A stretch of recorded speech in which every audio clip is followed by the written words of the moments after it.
Olá, sou Paulo Eduardo, estamos chegando para mais um estudo aqui no canal Minuto Missionário. Muito obrigado, você que me faz companhia todos os dias aqui no canal, seja sempre muito bem-vindo. Você que é novo por aqui, não é inscrito ainda, faça a sua inscrição. Clique aqui em inscrever-se, deixe o seu joinha também, você que sempre está por aqui, faça seu comentário, é sempre muito bem-vindo. Vamos lá para o nosso estudo bíblico? Nós estamos estudando a primeira carta de João. Hoje, capítulo 2, nós vamos começar abordando aqui a partir do versículo 3. Nós vamos pensar um pouquinho quando João vai falando então das características, das marcas do verdadeiro cristão. Nos estudos anteriores, João já fez um levantamento das marcas de um falso cristão. Observamos que o falso cristão é aquele que tenta enganar a si mesmo, enganar os outros e quer enganar até o próprio Deus. E as igrejas naquela época estavam infiltradas com muitos desses falsos cristãos que criam em algumas daquelas seitas gnósticas e outros mais ensinamentos que estavam invadindo a igreja. Agora, a partir de hoje, nós vamos começar uns estudos observando características do verdadeiro cristão. E João aborda aqui, a partir do versículo 3, quais são as marcas de um cristão verdadeiro. E esse estudo se torna muito importante em um mundo tão diverso como nós vivemos hoje. Hoje, você vai perguntar, a grande maioria das pessoas, principalmente na nossa nação, se identificam como cristãos. Mas o que é ser cristão de fato? Quem são verdadeiros cristãos? Quem são os verdadeiros convertidos a Cristo Jesus? João enfatiza aqui 3 provas bem básicas para identificarmos um cristão verdadeiro. O primeiro deles, e é um fundamento, é a obediência, né? A prova moral, a pessoa realmente obedece a palavra. A outra é uma prova social, que é o amor, não é? O amor é uma marca do cristão. E também a fé em Cristo, ou seja, é uma prova doutrinária. São fundamentos que precisam existir na vida de alguém que realmente se intitula como cristão.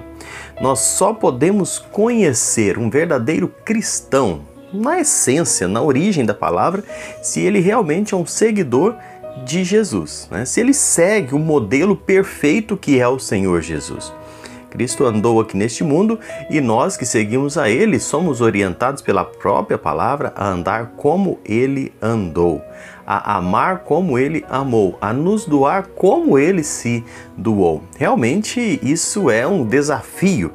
E a pessoa se intitular um cristão de verdade, no contexto bíblico, ela precisa demonstrar essas características, não é? Bem objetivas e bem práticas na nossa vida. Eu sempre costumo dizer que cristianismo é prática, não é vida, não é apenas discurso, não é só falar que é um cristão. Quando nós usamos essas expressões de amar como ele amou, andar como ele andou, não é? Viver como ele viveu, nós não estamos falando em perfeição. Isso não é você ser perfeito, não é uma perfeição absoluta, até porque nesse mundo nós não vamos alcançar nunca essa perfeição absoluta. Mas são pessoas que lutam contra a fraqueza, que lutam contra a natureza, contra a carne e cada dia se esforçam por viver dentro da vontade do Senhor.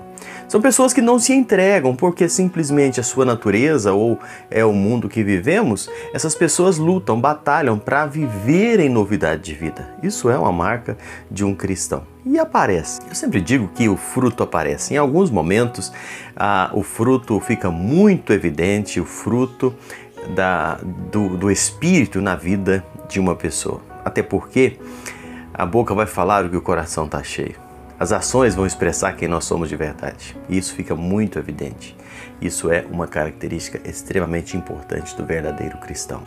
Então nós percebemos a obediência é uma das evidências do verdadeiro conhecimento de Deus.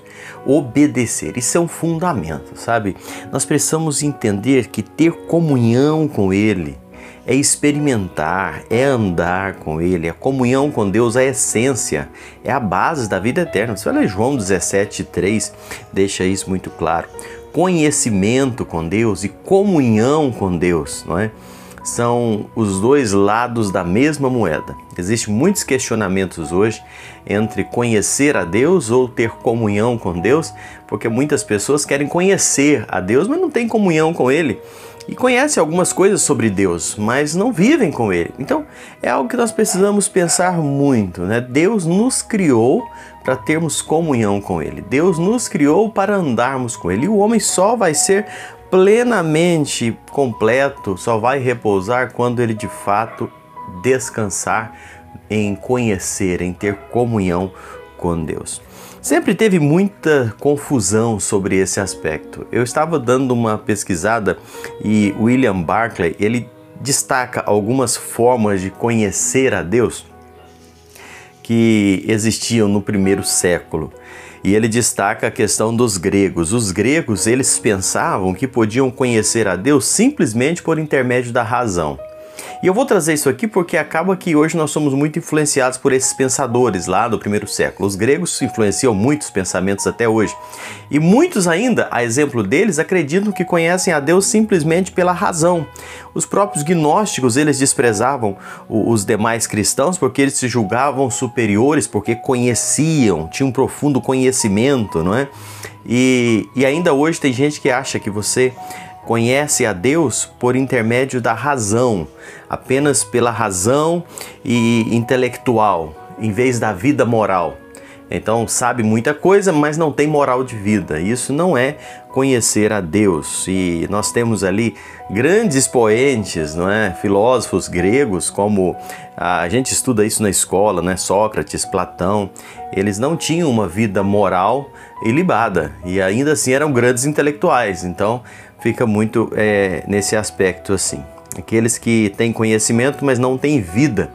São pessoas que são tão ortodoxos na cabeça, mas hereges na conduta. E como tem desses hoje nos nossos dias, não é verdade? Mas existiam também os gregos, eles posteriormente, eles falavam no conhecimento de Deus por meio da emoção. Então, aqueles gregos, eles em um determinado momento, eles começaram então a dizer que a experiência com Deus, ela vem a partir da emoção. Então não é só do conhecimento, mas vem a emoção também. Isso aí você sabe que esse emocionalismo, ele ganhou muita força, não é? E ainda hoje tem muitos movimentos religiosos que acham que você conhece a Deus através de emoção e muito misticismo. Você vê que tem muito ritual religioso que mexe apenas com a emoção. A pessoa entra em transe, a pessoa começa a ter reações emocionais e quando na verdade não é isso, não é por aí que nós conhecemos a Deus. Então muitas pessoas vão por aí e muitas pessoas hoje, influentes, religiosos, ainda continuam achando e estão no meio cristão, né? Você tem que demonstrar isso, aquilo, senão não foi Deus, né? Então a pessoa acha que se ela chorou, ela fez isso, fez aquilo, foi Deus. Nem sempre, e não é critério, não é causa, não é fundamento, a emoção não é o caminho para você conhecer a Deus, não é? Porque é muito fácil você preparar um ritual para mexer com a emoção. Eu sempre digo que é muito fácil, você prepara um ambiente, uma atmosfera para mexer com o emocional, desde a iluminação, a música, e aí você vai colocar muita coisa ali para levar a pessoa a ter uma emoção, e aí você vai falar, isso é Deus, mas na verdade está mexendo apenas com o emocional. E isso já vinha lá da Grécia Antiga, mas nós precisamos pensar o seguinte, tem muitas pessoas que não buscam a verdade, mas estão buscando apenas movimentos emocionais. Eu mesmo já ouvi, né? Eu fui em tal lugar, nem eu senti tanta presença de Deus. Aí eu pergunto, mas como foi? Não, eu me arrepiei todinho, eu chorei, me deu uma coisa assim, parece que eu fui tomada. Então, né, a gente começa logo a pensar o que é sentir a presença de Deus, o que é realmente obedecer a Deus. Conhecimento de Deus por meio da revelação. Foi uma outra coisa que William Barclay traz também no seu comentário sobre isso. O que nós podemos pensar? A visão hoje judeu-cristã é que nós só podemos conhecer a Deus porque Ele se revelou. Hoje nós conhecemos a Deus não pelo nosso conhecimento, não por emoção, é porque Ele se revelou a nós. Ele se apresentou, não é? Ele se revelou. O conhecimento de Deus, e eu já falei isso no outro estudo anterior, não é um produto da especulação humana, não é uma experiência exótica qualquer, não é algo emocional, mas é porque o Senhor se revelou a nós e Ele se revelou a nós através de Jesus Cristo, o seu Filho. eu faço uso aqui de um versículo de Mateus 16 e 17, quando o Senhor Jesus fala: Bem-aventurados és Simão Barjonas, porque não foi carne e sangue que te revelaram, mas meu Pai que está nos céus. Então, a partir daí, a gente lê os versículos de 3 a 6 e você vai ver o Senhor se revelando ao homem, como nós conhecemos a Deus, como nós podemos realmente demonstrar que somos cristãos verdadeiros, característica que temos. Nós não estamos falando em um conhecimento teórico, nós não estamos falando em um conhecimento emocional, mas estamos falando em o Senhor se revelar a nós e isso ser colocado em prática na nossa vida através dessas 3 características iniciais que eu levantei aqui com você. A obediência, não é? Que é a prova moral, é você ter uma nova vida. O amor, que é uma prova prática de vivência, e também a fé em Cristo, conhecimento doutrinário, você obedecer o que realmente o Senhor Jesus diz. Essa é a característica de um verdadeiro discípulo, um verdadeiro cristão.